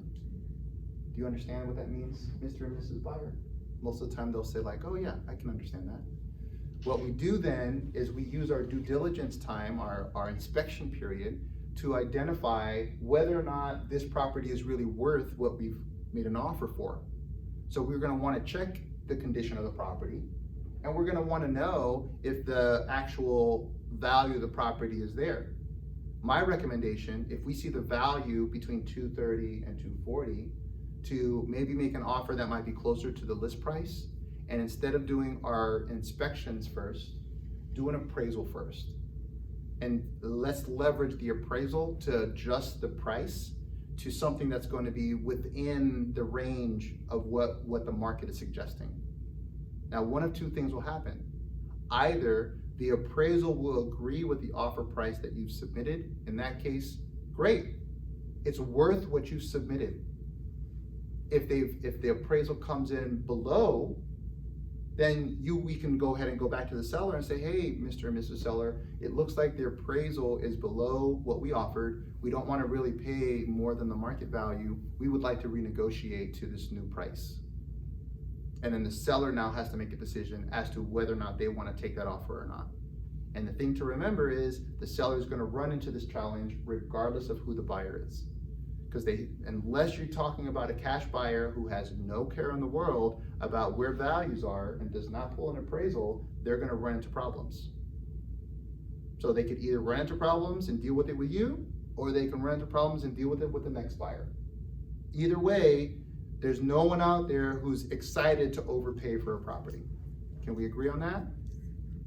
And then that way you've given them some insight on how to approach a purchase. So if that's the case, oftentimes they may say, well, you know what, if that's the case, what if we offer $245 and we do the appraisal and we see if we can see if it's worth $245, I'd be okay with that. But if it's not worth $245, I would want to renegotiate. You know what, let's do that. So you go ahead and you make the offer, hopefully it gets accepted. And before you do inspections, you go ahead and you talk to the lender and say, hey, Mr. or Mrs. Lender, please go ahead and let's pull an appraisal right away. Make sure that you also understand the time frame for the appraisal to happen, because that does change from time to time. So you call the lender and you say, hey, listen, Mr. or Mrs. Lender, let's say it's Joe, for example. Hey, Joe, how long are appraisals taking? Oh, appraisals are taking 10 days. Okay, great. We need at least 15 days in order for us to have our inspection period, because we need to cover the 10 days for the appraisal, and then we need at least 3 to 4 days for our inspection if the appraisal goes well. That make sense? So if they tell you, oh, it's gonna take 15 days to do an appraisal, how much time do we need for our inspection period? 20. At least 20. Now, if the seller comes back and they ask you, well, why do you need so much time for your inspection period? What's the response? Would it be wrong to tell them? No, it would not. Be completely honest. So yeah, that would. Just tell them. Yeah. Say, listen, we love the house. We think it's great. The buyer is just concerned about its value. We think that they think it may be overpriced. What we would like to do is we'd like to do our appraisal first. Our lender has told us it's going to take about 15 days for the appraisal report to get back to us. We're going to need an additional 5 days to move beyond that in order for us to get our property inspection, and then we can go ahead and proceed forward to closing. When you call the appraiser, would you have already the money of your buyer on escrow, or it's just a contract that we're gonna check? We don't do anything with appraisers. The appraiser is coordinated by the lender and is paid for to the lender, but the lender ultimately coordinates it to, because of what happened in 2008. So back in 2008, when the market crashed, right? One of the things that they found were appraisers and lenders were working in cahoots with each other. So the lender would go to the appraiser and say, hey, I need this to appraise for $350,000. And the appraiser would say, okay, $350,000. And then they'd be able to get them the loan, to get the deal, to make it all happen, and everyone was happy. Well, obviously that's not appropriate. An appraisal is supposed to be a third party who has no interest in the deal, should have no relationship in the deal, and should not be in contact with the lender or the buyer or the seller. They should be a third party that comes in and makes an unbiased opinion on the value of the property. So now what happens is that the lender calls a management company who then assigns an unknown appraiser to the property. So the lender doesn't even talk to the actual appraiser, they talk to a management company that actually identifies from their list of appraisers what appraiser is going to go to that property. The only time the appraiser may contact an agent is they may contact the listing agent to get access to the property. That's the only time the appraiser actually speaks to anyone. If you're on the list side of that, you want to make sure that when you talk to the appraiser on the list side, you ask them, hey, listen, I have some comps as to the reason why we've justified this purchase, this sale price.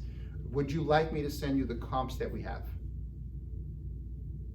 And oftentimes the appraisers have no problem with that. Yeah, sure, go ahead and send it over. I'm happy to look at them. Whether they use them or not, it's up to them, but at least you provided some comps to help justify why you believe the price on this property is where we have it listed at. And that's the best that we can do for our sellers if we're gonna be on the list side.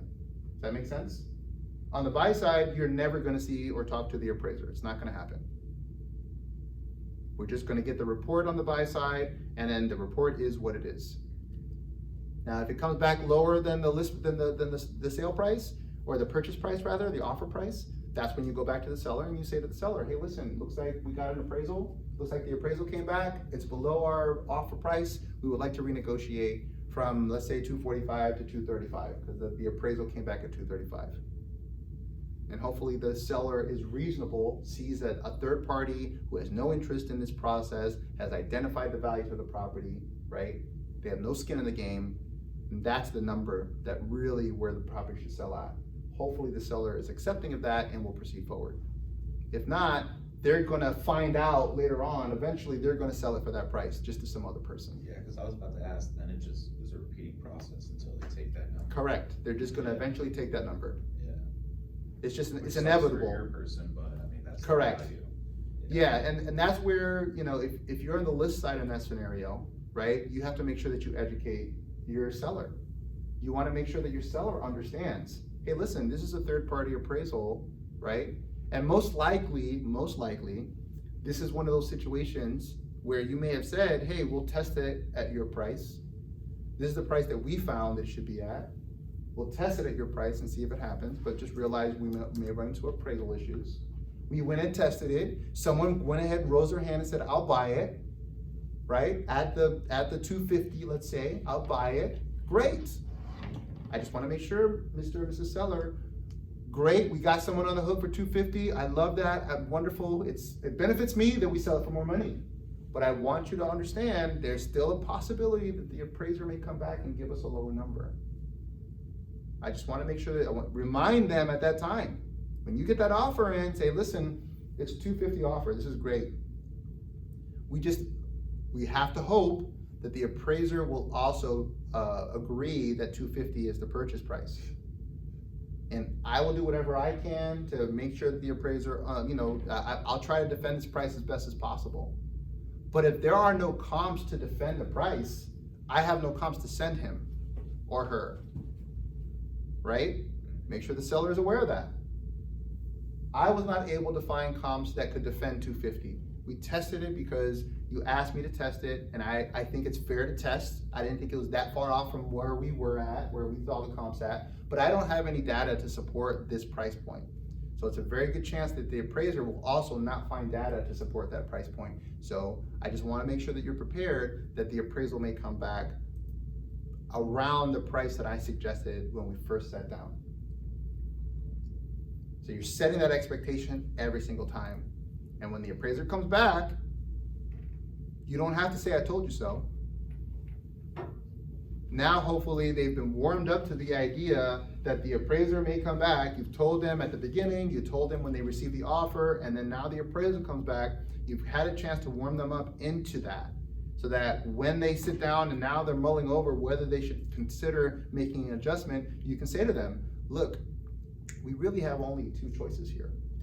You could either take this offer, right, and just adjust the price and take this offer, or we can go back on the market and the next buyer that comes by with the next appraiser have to deal with them, and most likely the appraiser is gonna come back with the same number, and we're gonna just be taking this offer later on. What would you prefer to do? So hopefully you have a reasonable seller and they say to you, you know what, let's just go ahead and take this offer. Let's just move forward. So you just wanna make sure that you're preparing them throughout that entire process. Make sense? Okay. Excuse me, good. Yes. So there was, one time I was on the buyer's side, and you know how you said the appraisers should not reach out to me being The a buyer buyer's agent. agent. Well, I had that happen because they could not get in touch with the listing agent That to does get happen sometimes. Yeah, I know. access to the property. I've had that happen to me too. It's very rare, but that's Yeah. happened, yeah. So, and I was like, why are they calling me? Yeah. But they couldn't get into the property and the listing agent was not answering the phone. So, Well, I think this whole NAR settlement is probably gonna clean out a lot of the junk realtors. So we'll probably start seeing more professionals in our industry. I think that this NAR settlement is gonna do a lot of that. Because those realtors that are kind of like, they're halfway in, halfway out, they have some other thing that they're doing, they're part-timers, like, there's gonna be too much for them to have to do now in order for them to like, kind of be halfway into this business, right? Do it kind of half-assed. There's just too much that's gonna have to be done now. The requirements are higher, right? So the standards are higher, which means that the agents that are gonna stay are probably gonna be like the more professional, that have higher standards and all that good stuff. So hopefully that starts to go away. It's sad to see that. Like if an appraiser is calling me and I'm on the buy side, like why are we talking? Like we shouldn't be talking. Like we shouldn't be having a conversation right now. Like why are we having a conversation? But I've had that. Oh yeah, I can't get in touch with the listing agent. I need access to the property. I'm like, here are the numbers that I have for listing agent. I can't Like, we should not be having a conversation. Like, I don't want there to be any funny business. Yeah. Really, that way? Yeah, I don't want there to be any funny business, any indication of anything, like nothing. I'm like, we should not be having a conversation right now. Like, here are the numbers that I have, and here are the emails that I have. Please reach out to the listing agent. Like, you and I should not be talking. That's the whole reason why they did that in the first place. Like, you see what I'm saying? So, I mean, I'd be happy to send you comps, but I'm gonna send you comps for like the lowest price possible. Like, if I'm on the buy side, I'm gonna be like, hey, this $250,000 house is worth like $200,000 easily. So, I'm just joking. But yeah, we shouldn't be having conversations with appraisers. That should really be, the only thing that their appraiser should be talking to the listing agent for is really just for access to the property. And that should really be the only communication they have. Like I said, that's the one opportunity that I will take to see if they want to see any of the comps that I have, that I use to price the property. And that way they have that for just additional resource. They will typically do their own stuff though. So hopefully I will say, since I've done that, I've had a lot less issues with appraisals. Because sometimes they're also like not from the area, so they may not necessarily understand, like, the neighborhood across the street is a vastly different neighborhood than the neighborhood that the house is in, or something like that. And they may take a comp because it's within like the 1 mile radius that they'll often use if it's outside of the neighborhood. But they may not realize that neighborhood may be a completely different neighborhood, right, than the neighborhood and it could be like the buildings were built in the same time frame, but that neighborhood for whatever reason is just not, the values are just not the same in that neighborhood. Maybe it's a high rental community, so the values might be slightly less, or whatever the case may be. So, but RPR is a really great tool to kind of at least get a good general idea for property values. If you need to get something quick and fast, right? If you just want to kind of get a general quick and fast ballpark, it's going to give you a specific number. I never give specific numbers. I always like to give ranges because, honestly, the market value is dependent on the buyer. A lot of it's dependent on the buyer. So an appraiser, because they get the contract, if the market value is usually within a close enough range to the purchase price, they will go ahead and just make the purchase price the value, as opposed to being below $3,000 or above $4,000. They'll usually just give it the price. Go ahead. I have this question that I kind of didn't understand, but in Hawaii they used to have that a lot. It's like, get like a $10,000 rebate, and I never understood what is, like, get a rebate out of the sale. I don't know, the other agents will offer something like that, and I'll be like, what is this? Like out of your paycheck? I never understood what that was a about. A rebate from agent to agent? No, from them to the buyer or to the seller, I think. So you can do a concession. So you're permitted to do a concession Okay. to either the buyer. So there's a couple different ways. So a seller can do a concession to the buyer. Okay. Right? A listing agent can do a concession if they want to the seller. A buyer agent can do a concession to the buyer. The buyer agent can do a concession to the buyer. However, whenever an agent is doing any kind of concession, it is critical that you get approval from the broker. Because remember, this deal is not ours as agents, it technically belongs to the broker. So you have to get approval from the broker if you decide that you want to give a concession from commissions to the broker, because technically that commission belongs to the broker, and the broker is paying you to manage the deal. You understand? Yeah. So any concessions that you do from your commissions, if you're gonna offer a concession, make sure that you get that approved directly from the broker. You just talked to Bethany about that. Is that's something that you're looking to do because you wanna help? I've done that before. I had a client, they didn't have the means to be able to cover the whole commission, but I mean, it was a first time home buyer. They were kids. They were like, 22, 24, something like that.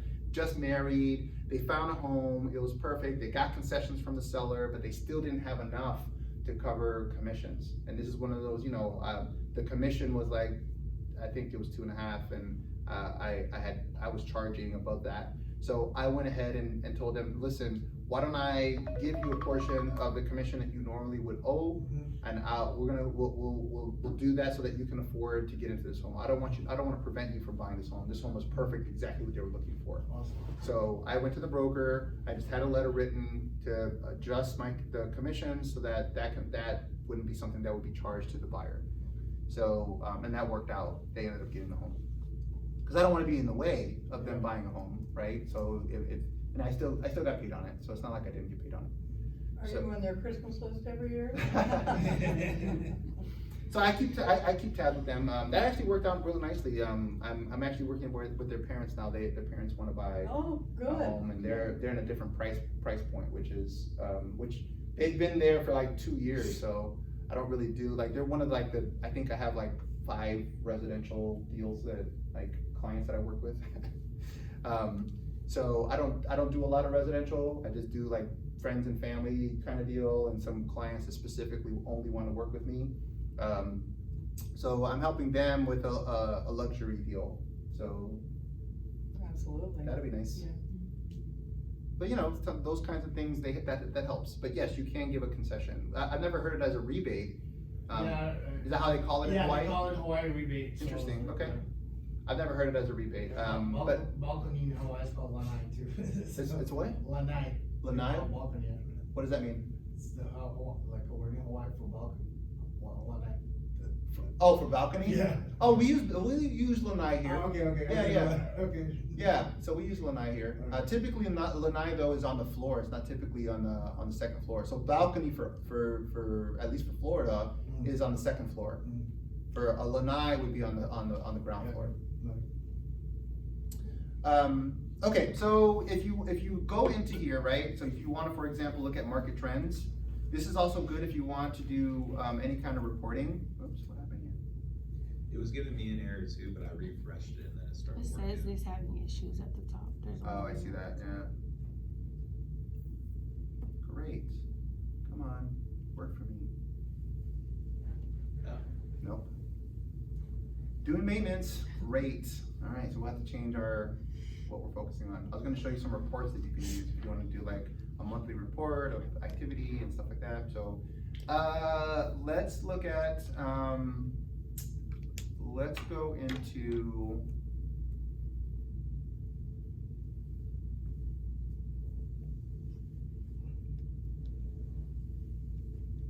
trying to think of the best way to do this. You could probably use Remine. Remine may actually have access to some information as well, because it does pull data from multiple MLSs. So let's go to Inverness. Let's do a search in Inverness. See if we can find data in, let's go ahead and clear this. Clear all filters. And if we go to Inverness, Florida.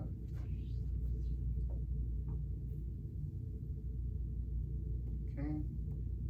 And then we do the same kind of the filtering. So, you know, status, we're gonna look for actives.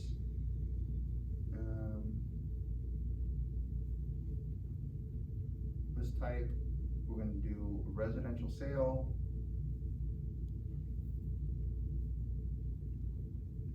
We need at least 2 bedrooms. And where's our budget price? And we're doing 150 to 225. Right? So you see there's not a lot of options. We're gonna go to the list. No. Oops. List. So this gives you some, here's a few properties that are, this is specifically in the city of Inverness. We can probably open it up if we wanted to, but, so you get some good information here. Obviously you got pictures, you got listing details, you got the agent information, showing instructions, if there are any, it looks like it's just the directions, right? But again, showing you some information that you would ultimately see on an MLS, for example.